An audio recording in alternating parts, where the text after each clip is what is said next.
Hey, so everything looks kind of weird. Okay, so next we're talking about the great writer Eddie Ernaux. I read a little bit of her work, and Donkey Archive put out a book by her a few years ago. But I mean, she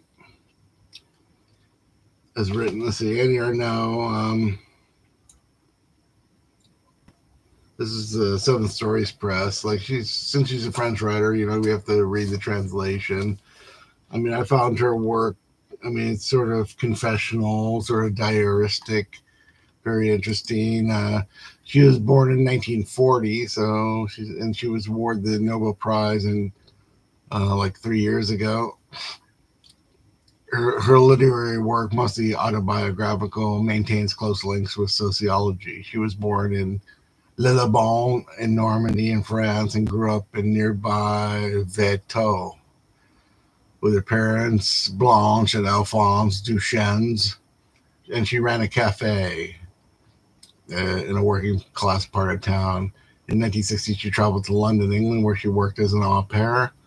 So, she wasn't like some kind of, she did go to school, university, but she did work jobs and stuff. So, lived many years, and now she's 80 in her 80s and stuff when she won this award. Yeah, I guess I read Cleaned Out real early on, and just I don't think a few years ago there wasn't much translated. La Honte, the vie extérieure. These are adaptations.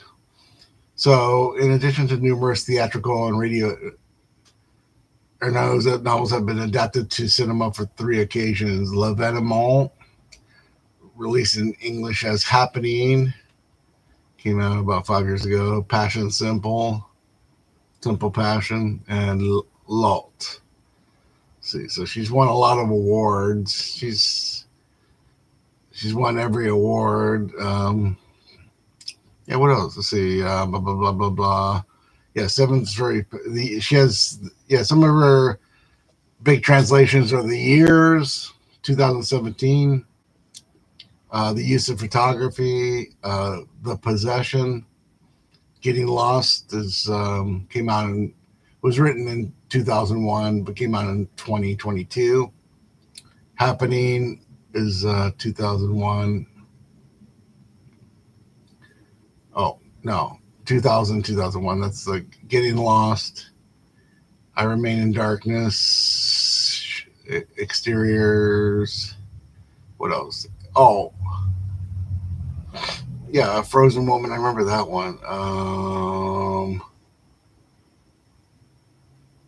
Yeah, cleaned out. I read Cleaned Out. I don't really remember much of it, but let's read a little bit of her to get a sense of her style of this book. Any or no, I suggest reading. It's like somebody I never really paid much attention to, but I got kind of interested in her recently in the last year. So this book's kind of has dates, September Tuesday 27th. The beauty of it all, the very same desires, the same actions as at other times in the past, in 58 and 63 with P, the same drowsiness, Stephen torpor. Three scenes stand out. That evening, Sunday, in his room, as we sat closer to each other, touching, saying nothing, willing and eager for what would follow, which still depended on me. His hand passed close to my legs, stretched out in front of me, and brushed them each time he put his cigarette ash in the container on the floor in front of everybody. We talked as if nothing were going on. Then the others leave. Marie R, Irene, RVP, but F hangs back, waiting to leave with me. I know that if I leave S's room now, I won't have the strength to return. Then everything's a blur. F is outside the room, or almost. The door is open and seems to me that S and I throw ourselves at each other. Then the door is closed. By whom? We are just inside in the entry hall. My back pressed against the wall switches the light off and on, and I have to move in aside. I drop my raincoat, handbag, suit jacket.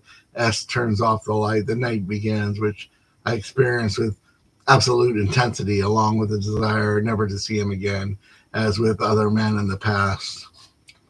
So yeah, it's like this book is kind of a diary, kind of like things happen to this person. It's sort of it reminds me.